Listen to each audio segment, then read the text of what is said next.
Hello, ladies and gentlemen, and welcome into a special video. So look, now that we're in the new year, now that we've gotten out of last year, I want to let y'all in on some of the plan. I didn't want to announce this or anything because I just want it to happen.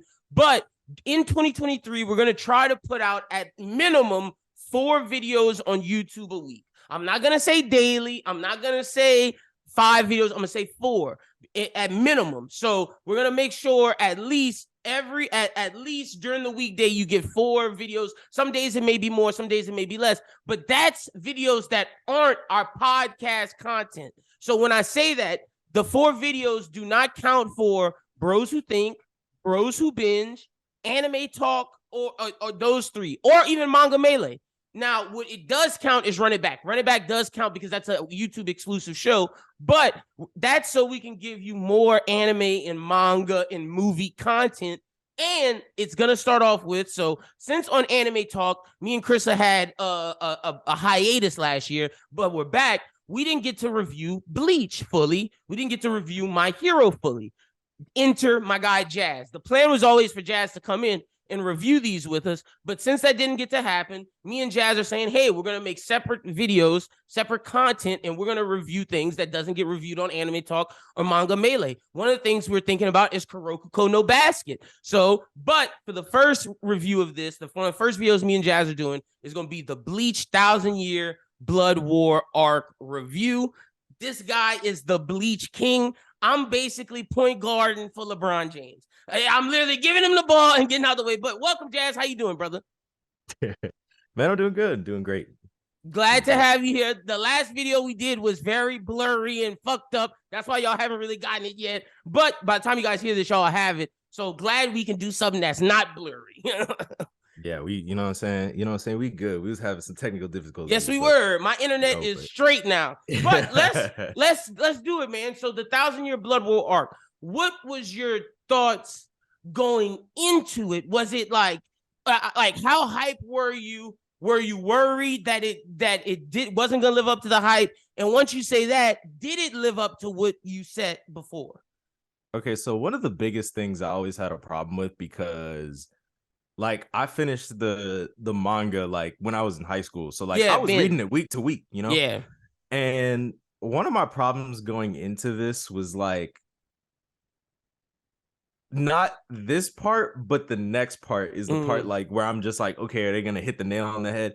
But I was hyped. They said like I was reading every interview that they did with Kubo and Studio Period, and like they said that they're adding a lot of scenes that like weren't in the manga, and you know, doing all this other stuff, you know, with the upgraded animation. It even looks like it looks how we always thought Bleach was supposed to look like. But you know, I am really content with like what we got. Like I think it's great. I literally think it's I think it's a 10 out of 10. That's no bias coming from me, but I think it's great. There's some stuff here and there, but like it's very, very minor nitpicks. Look, animation wise, it was arguably the best of the season with Wano. Like Boruto wish it looked like Wano in 1,000-Year Blood War arc did, because it's incredible. Honestly, how good 1,000-Year Blood War arc looked in a tied with Wano might be why Naruto was like, let's do some reanimations. Let's bring like classic Naruto back, because Boruto not hidden like that. And if it does, maybe it start hitting. Honestly, that's what it feels like. It's definitely a marketing thing, because I mean, you cannot tell me that franchise isn't already like, okay, well let's compete with the other two. Me personally, I feel like, you know, Naruto ended a long time ago. Exactly, like it's been done. It's whatever, but it's a market, like it's a business, so I understand that they have to like, you know, keep up with the other things that they're competing with. So I understand. Yeah, I get it. So all right, let's get into just the meat and potatoes. So this is post Fullbringer arc. When it comes to lore, I'm coming to Jaz. Like I said, I'm just point guard. What would you say was your favorite part of the first core of the 1,000-Year Blood War? For me, it would probably have been Kenpachi versus Unohana. That was something that I didn't like. I always remembered that we called her Kenpachi, but I never thought nothing of it. And for this to be finally resolved, it was like, okay, makes sense. Right. And I feel like a lot of my friends like were anime only watching this, so I feel like this kind of reveal hits a little more for them because like you get like the scene, you get the voice acting, you get Oh, it hit for everything me to because really I like, stopped at you know. Fullbringer. Like I didn't know what was coming. So like it hits different, but Yeah. that's always been a really good part for me. Actually, the part that I like the most, like basically lore wise, was that, well, actually two parts, because like one of them's like an overarching thing throughout the arc, and one of them is just like a specific episode. So like overarching, I love the fact that we get the perspective of Uryu, because in the manga, you don't get that. Like we don't get that, and at the end of and at the end of this core, like we see that he joins the the Stern snake Ritter. ass. But it's like in the manga, it's like we get none of the stuff. Like we don't get Uryu with his dad in the library. We don't get him reading what happened in the previous war between the Soul Reapers and the Quincy under the bridge. We don't even get him like anywhere until he so it joins probably the made him look more like a snake. Right. And it made it kind of like, and I hope like it explains his like journey into coming to this decision, like in the second core. But I really like that because like we get to see his like mentality change a little bit, and while in the manga it was just kind of like, oop, I'm with the enemy. Yeah. Like, so hopefully they explain that. I'm gonna ask you off air. Does his ass stay snaky? I'm gonna ask you because I need to know. That's a spoiler. I'm gonna ask you after. But yeah. Fuck his snake ass. When I saw that, I was like, I don't now. But I will say, after that, I watched a video of foreshadowing that Kubo does, and I stopped it. Like they literally were like, stop it if you haven't read up to this point or watched this point. And basically like one of the last things it was like how Uryu was always positioned for in this Ichigo's shadow. Like, he does that a lot on the covers, and I was like, yep, that makes every fucking cover. How Ichigo's the sun, Uryu's the moon. Like basically, like anytime Ichigo's standing, if you look in the shadow position, there is fucking Uryu. Yeah, and it's like, once a Nazi, always a Nazi. But anyway. Also, another thing that was always foreshadowed, which is something that I want you to touch on, is the fact that fucking Ichigo is a Quincy through his mom. And we got to see the backstory of how fucking Aizen put this white hollow in fucking Ichigo. That's why he got these hollow powers or whatever. And then the dad couldn't even fight because fucking Aizen stopped that man Bankai. It's like, I wanted to see Ichigo daddy Bankai. I can't lie. I hope we get it at some point, but I doubt it. I'm not even sure. But yeah, so one of the things about that, so Ichigo, like Quincy wise, I don't think the Quincy part was always foreshadowed. It was always foreshadowed that like wasn't he on was his more bed? than just like, yeah, like it was on his bed, but like I guess like in terms of like character interactions, like it was always kind of hinted like Ichigo was in Zangetsu, Yuhabaha, because I went back, they don't say his name, like. Oh, but there's a reason for that. But you won't learn that until later. But I won't spoil that. Gotcha. But I thought the reason was just because he was saving it for you like later. But interesting. No, there's actually a very important character. Well, I mean, yeah, he's important. Yeah, a very important character who has a power. Okay, that deal with. You know what I'm saying? But I got you. Got you. But yeah, I think the foreshadowing, and especially like with like how Aizen was always just like, yeah, it would make sense that you could get past this or this could happen, and then you're always like, well, what the hell is Aizen alluding to all this time? And it's like, in my opinion, Ichigo's like the ultimate mix kid. Like he's everything. You know what I'm saying? Like his name really should have been Jaden at the end of the day. But Jaden like Smith or Jaden like Thomas, to where it's like, is this guy white? Is this guy black? Is he Asian? Is he Latino? Either Jaden or Caden. So one of those. Caden's better because Caden is like. That's like a white person being like, I like the name Jaden, but let's like Caden. And black person's like, I don't like everybody being named Jaden. Let's go and let her down. Yeah, but I think It's like a lot. It's like a lot of foreshadowing. Sometimes I think it's even some retconning, but I ain't gonna lie. When Kubo does retcons, in a sense, like it's kind of it's handled better than when other series does it. Because like I wouldn't necessarily call the Zangetsu thing like a retcon, but it just so happens that a character happens to have that power to blot out his name, whatever. Also, I completely got lost off track. I was gonna say my favorite episode was episode 7, actually. Okay. Like the fall of The Soul Society. Yamamoto and the Soul Society. But the reason I liked it a lot is because like it expands the world a little bit, showing like because like I don't know if you know, talking about but showing like the previous captains or whatever. Yeah, because like a week before they like Kubo I saw they dropped the art. like, and I was like, oh yeah, this is cool. Like maybe we getting it in the next art he like alluded to in his one shot. But then I'm like, wait a minute, they're in the episode? Like they're in the actual episode? So do you think that means in the parts that's coming that people are worried about that he's gonna add stuff? Because it looks like he's already done that. I hope so. Because like I was telling you earlier, like it's not this first part that people have like a problem with in the it's 1,000 Year Blood War. It's everything else. Yeah. So I hope a lot. Like fights didn't get shown, like shit didn't like. I think that's gonna happen. The fact that he brought those captains in, and the fact that like he expounded on things, that tells me he knows like we putting it into this. We be doing the damn thing. They also like sacrifice like some scenes. Like I was kind of disappointed they sacrificed like some scenes of like Aizen kind of giving more insight into what was happening with, you know, the Isshin and Masaki situation with White, and some other stuff was like left out. But I mean, it's not super important. Okay. But like as a manga reader, I'm just like, okay, this wasn't in here, this wasn't in here. But it was for the fact of like making the pacing flow. My only big gripe with this is that like I feel like it was a little too fast. Got you. Like everything happened too quickly. Yeah, like, and I rarely find myself saying that with anime because normally the pacing's like it's slow. Yeah. So like they're going. Maybe but I mean, the long part will be core 2. I hope so. Because that's okay. So let me ask you: do we think? What would you say was your favorite fight of core 1? Was it the Yamamoto stuff?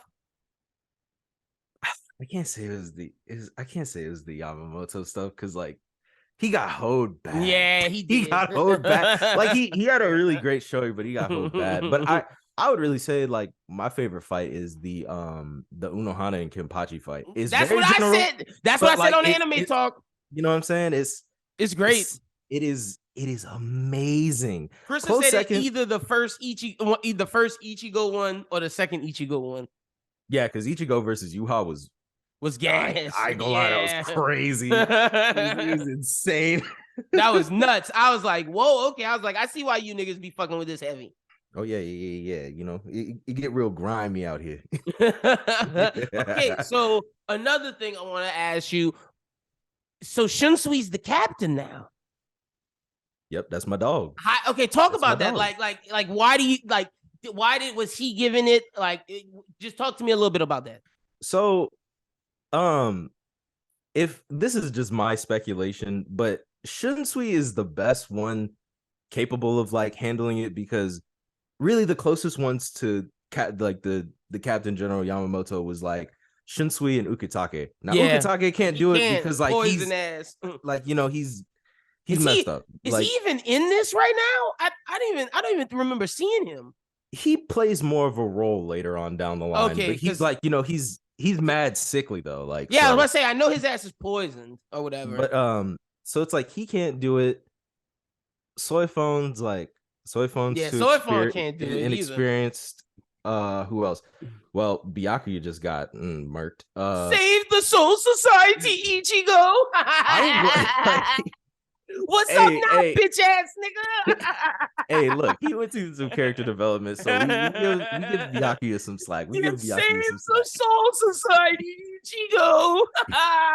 What was that when he was that nigga saying? Where is that with Rukia, bitch ass nigga?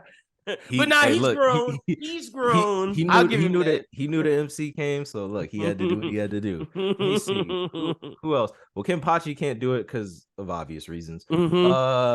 Unohana, no.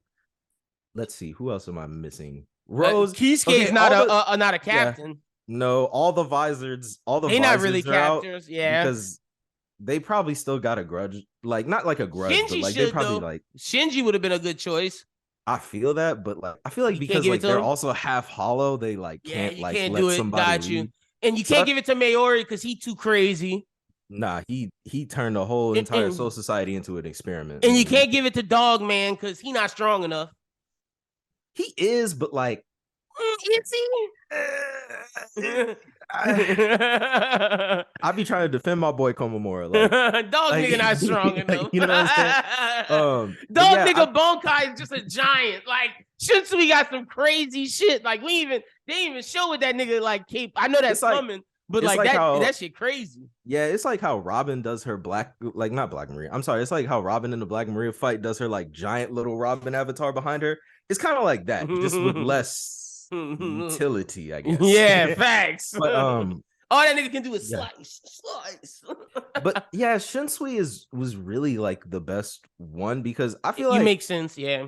And like his ideals of how he's like, because like the first time we're introduced to Shunsui, he's like he has this like really he has this like kind of outlook on war. It's a chill perspective. It's like it's not. It's he's very like looking for peace. He's not necessarily like this warmongering like fighter. He thinks of things very logically and rationally, but at the same time with compassion. Like whereas Byakuya is a very logical thinker, not as much compassion. Shunsui has a lot of compassion in his heart. Yeah, and you gonna see like look. I'm not like I mean I guess this really isn't a spoiler. Does it go? Like, does it go away? Because he has to because it's war. Yeah, because like he got he the captain now. Yeah, but it's like that's character development. I fuck with that. And he has to like he got to do what he got to do. Like at some point he's just like shit. Like he told Unohana, he was like I was gonna train Kenpachi if you wasn't. Yeah, like he does a lot of unorthodox stuff that Yamamoto would never do. But he got to. It ultimately ends with them winning. With them, you know what I'm saying? So yep, look, because they would have lost. I honestly, they probably would have lost if he doesn't do that unconventional shit. Because Yuha says if it was the OG Goatee 13, they'd have been whooped their ass. But you niggas not as strong as them, which is crazy.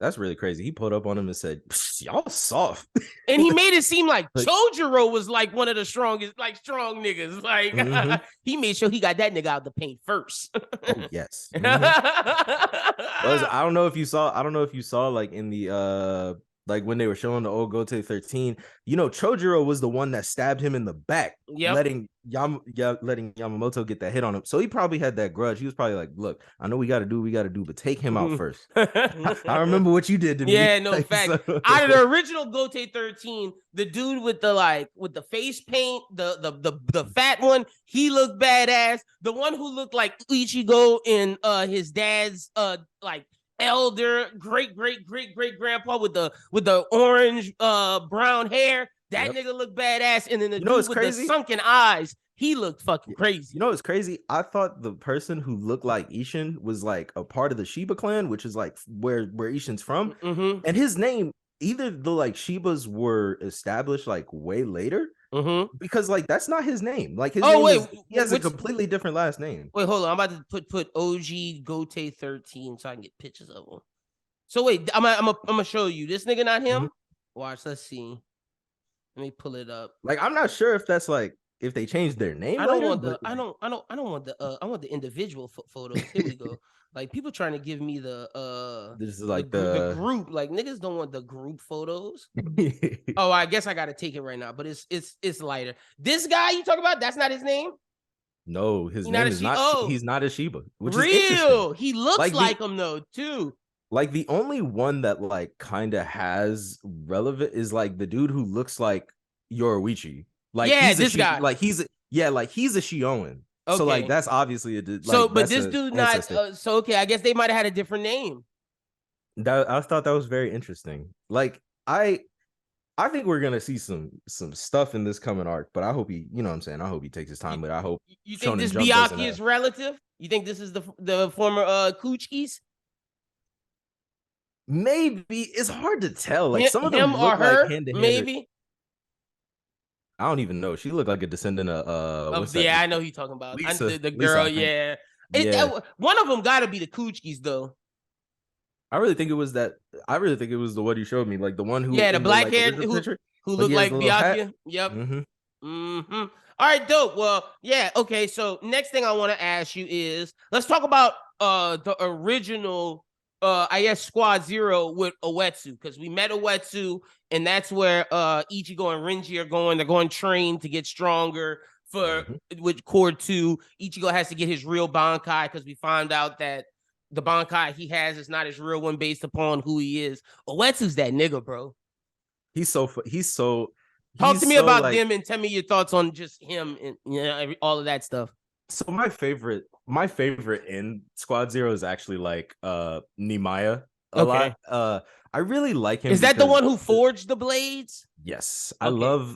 I love when Kubo like, so I'm really not taking shots at any other mangaka, but like I love when Kubo like draws black people and draws Mm-hmm. black people in like positions of like power, like pretty much like upper echelon in a sense. Cause like I feel like we do get that representation in other like shows, but Yeah. like we like, you know, we need it in stuff like this. And for him to be like the creator of the main weapon that That says a are lot. like the main characters use. Like But our favorite series, we don't get hard. We gotta pretend that certain niggas are black. Like we gotta hope Usopp is black. We gotta hope yeah, it's true. Akai Aokiji is black. Like there's not really many black characters. And then another one of our favorite series, we only got fucking Rocklock. That's true.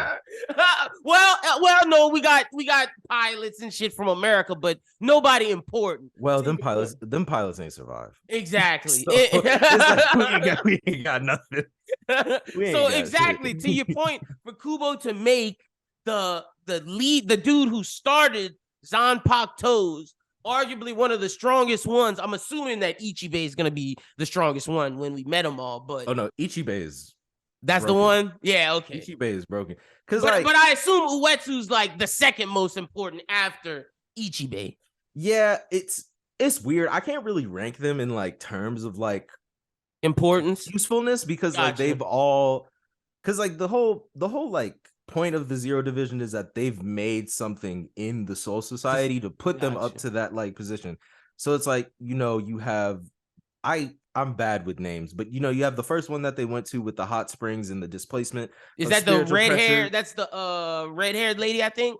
The pink hair? No, it's the dude with like the crazy. Like, yeah, with the with the Kuwabara. Yeah, you're right. Yeah. And so it's like he, like, you know, like the displacement of spiritual pressure, like healing and all that stuff, healing techniques. Then you go to the like I said, I'm terrible with names, but like then you go to the next one where it's like, you know, the purple-haired lady who used to be the captain of the 12th, the captain of the 12th division before she moved up, because she created like the Gigai, which is like used pretty much throughout the story. Yep.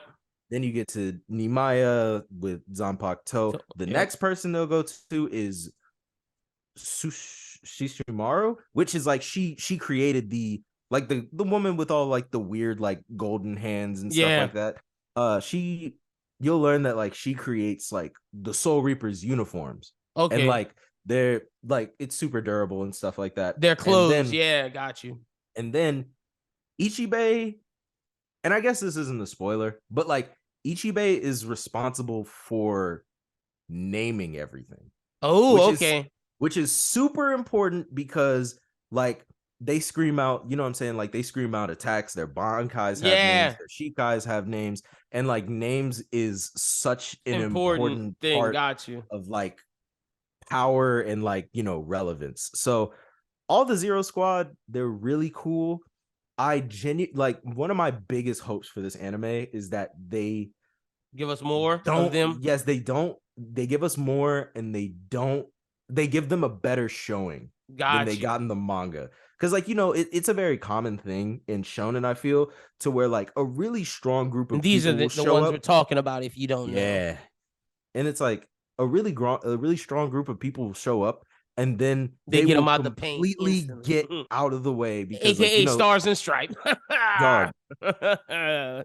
I hate that. We don't have to I know, talk about that now, but no, yeah. I hate that. And it's like, I understand why it has to happen, And I but heard I they got this genuinely like one of the hope that the worst. anime makes them look better. Yeah, no, I heard like, and you know this, I heard they got that treatment like one of the worst out of like all of them. Yeah, it's pretty bad. I try not to reread that part. It like it kind of it hurts. So I think we touched on pretty much everything but the Stern Ritters. Tell us your thoughts on them, how you feel about them as villains compared to the Fullbringers, compared to Aizen in the Arankar, because Kubo uses groups. He always like he's not a single antagonist guy, but it makes sense when you have the Gote 13, they have to have people to fight. It's not just Ichigo. So in terms of groups, where do you rank the Stern Ritters and how do you feel about them? In groups among Bleach, we're not talking about other, other stuff. I genuinely think like in terms of like reasoning for why they're doing it, I'd say they're second only to like the Iran cars. Like it's a very close second, obviously, but I think that's because like we spent way more time with the Espadas in the Iran car. But I mean, that doesn't mean that the Stern Ritters don't have like the same reason to like not like the Soul Society. If anything, they have more of a reason not to like it. Facts. Because like the thing that makes the Stern Ritters different than any other villain group, they're doing good as well. Like they're taking out hollows as well. That's the thing. Right. And it's like it's more of a thing that like juxtaposes the Soul Society. So like they're always at odds. And the fact that like this is like a grudge. This isn't like well, I mean, it is, but like Aizen basically wanted to take down the like Soul Society so he could become God, right? Yeah. He wanted to be the Soul King. Right. But the problem is with Yuha is that like he's pretty much already God, like Nazi Jesus, you know? So wait, why you keep calling? I know they look like Nazis, but they don't believe it like that type of shit. No. Yeah. It's just like they're heavily based on Germans and like that's yeah, they look like it for sure. Yeah. and a funny thing I didn't realize until somebody pointed it out, like I think around like the beginning of when the core started. I never knew this, but there's in the kanji of like when they like spell out Bankai, there's the Majin symbol, which we know as like, has been like redistributed in a negative way by the Nazis. So it makes the Stern Ritter taking the Soul Reaper's Bankai and using it for their own, kind of like a juxtaposed symbolization of, the mod taking it back. You know what I'm saying? And I was like, dang, that's very interesting. That's hard. Okay. Like that anyway. Real. Okay. The Stern Ritters have like all their, well, I mean, the Stern Ritters past this core, like all have like their reasons for why they do what they do. And we haven't gotten to the strong ones yet, really. Yeah. And I think they're a very diverse villain group. They're very, very, very strong. Yeah. Maybe some of them a little too strong. But like I'm ready to see the big one, the one with the sword and shield, who got the helmet on, who turned to a giant. I'm ready to see him. He look, I can tell you right now. Him. I'm ready to see Jugrim. Like anybody who's the second in command gotta be strong. I'm ready to see my nigga Boss B. I fuck with him. That's my guy. Also, I'm ready to see the black dude, Lilith, whatever his name is. Oh yeah, Lilith. Yeah, he's cool up until his second form. Okay. Or maybe like people like it, but I personally don't. Like it's not for me. I'm trying to think of are there any other cool Stern Ritters that I forgot out of that group, or have we not met them yet?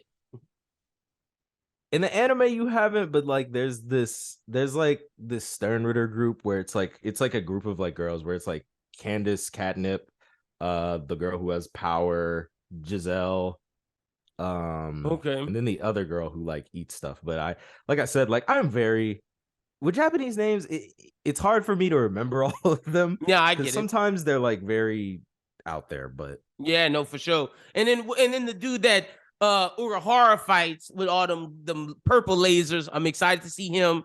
and the fucking luchador that Renji fights. Oh, Mass Day Masculine? Yes, yeah. sir. Hey, Mass Day Masculine is him. Honestly, they gave him, I don't know if they gave him more screen time, but like he was doing a lot, Grimmy. actually. I'm also excited to see Grimmy with all his guns. Yeah. Oh yeah, because Grimmy does the Fujitora thing and summons down a meteor, bro. I'm like, anybody that can summon a meteor is a problem on the battlefield. Yeah, no, for sure. So did I miss anything else that you think is important that we discussed? The last like big thing I would discuss is like the everything but the rain kind of flashback. I really liked how they did it. Like they kind of took so one of the panels I was really like waiting for was like there's this part like where Ishin, takes Misaki to the movies and whatever, and like Ishin's still kind of getting used to like human society and stuff. So like she takes him to a movie and they like watch this movie where like, this old man and like is talking about his wife and like how she was like his son and whatever. And like there's this panel in the manga where like Masaki's like at the center, like the sun, and Ishin's like revolving around her. But I do like the way that they did it in the anime a little more than the manga, because like Ishin's like walking up a hill and like Masaki's like on the hill, and like as the sun rises you see like Masaki's face, which I thought that's cute. Sweet. It's sweet, and they really did like an amazing job of like setting the tone for this flashback, because it's a very happy flashback, but and it's needed, at the end of it we haven't met Ichigo's mom this entire time, right? And it's like it explains what happens that day. I cannot say that German word to save my life. No, Ashenwalden, yeah, or something like that. Ashenwalden. But it's like, dang, he took all the Quincy's that were impure, and then he was just like, all right, fuck him. It's crazy. He I think Dr. Umar would do the same with black people. Oh yeah, I'm gone. Dr. Umar would get my ass out of here. Anybody who's ever touched a white woman, a Latino woman, an Asian, we all gone, brother. Jaz, you out of here. Hey, look. All the brothers out there who are LGBTQ out of here. Dr. Umar get us all out of here. all the D1 athletes gone. Gone. It's a really good flashback. Although people that like are anime only have been asking me, so they're like, okay, if Ishin's like hundreds of years old and Masaki's still in high school, I'm like, look. Don't even think about it like that, because Ishin is portrayed as a high schooler as well. You just gotta assume that he died a high schooler. So I'm like, look, Japan does weird stuff all the time. Like this is like the least of the weird, yeah. You know what I'm saying? I'm like, let it happen. It's cute. I don't care. Like it's whatever. Anything else you got before we close up? Oh, I guess your ranking of Core 1. Out of 10. Yeah, I'll give my thoughts and then I'll give my ranking. I think that Core 1 definitely put any doubts that I had of the anime coming back like away. But like I said, the real meat and potatoes is like the next couple of so Core 2 is gonna be the one that we really dive into. Got you. And also he said that they were adding like some fight scenes. So I really hope we get to like see more of the visors, which is something that I even thought was missing, because if hollows are the antithesis to Quincy's, you would think that the visors would have more of a part to play in the 1,000-Year Blood War. But at the same time, you're just like, okay, well, maybe the Soul Society, because I know the dude with the brass knuckles, like we see more of him, we see more of Shin. Oh, I'm sorry, Tensei's trash. Tensei is trash. I'm sorry. I just like his weapon. Like I just like his weapon. His weapon is cool, but he whack. Damn. Trash. The only visor that doesn't seem like, all the other visors seem whack besides him and Shinji. Like Shinji, the one I know is strong. Shinji is strong, but his Bankai is outlawed in the Soul Society for good reason. Good reason too. Reason. But I hope they give us some more fights, like 100%, more fleshed out fights. I want it to seem more like a because they did a really good job of making it portrayed as like a war. Like the first invasion made it seem desolate. I want them to hit this core too, being like, this is the comeback. This is how we come in. We fighting. They made it seem like the third winners, like it's over with. Like them boys don't have no shot, so they got to come back strong. No, I feel you. All right, ranking 1 out of 10. What you got? 10 out of 10, man. 10 out of 10. I love to hear. Man. I got it. I'm giving it as a Bleach, as someone who used to hate on Bleach but has come around. Animation wise, 10 out of 10. But I'm gonna give it overall a solid 9. Solid 9. I ain't mad at it. 8.99. B+, A-. Animation though, you can't beat that. That's the best. Like, what more do you fucking want? I'm like, damn. Yeah, no, that was great. Awesome. Jazz, tell the people where they can follow you at on social media. Follow me on Twitter, Real Jazzy Boy. Follow me on Instagram, Jazzy Boy. Follow me on TikTok, Cornell D God. And it's D, not D, because I know y'all think we One Piece fans. I thought that for the longest. I might change it back. Y'all make sure y'all go follow Jazz. You can follow me at LynBWT. Follow Bros Who Think at Bros Who Think. A lot of content dropping this week, and that is out. The Anime Talk Awards, by the time you guys hear this, is out. Manga Melee, the latest chapter, is out.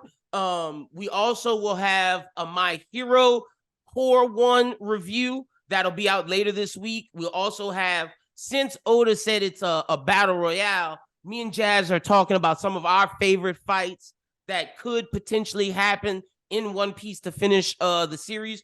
Well, not the series, just something that we want to see. We're talking that. And then as well as there's a Run It Back out by the time you guys hear this, where me and Ian reviewed Once Upon a Time in Hollywood.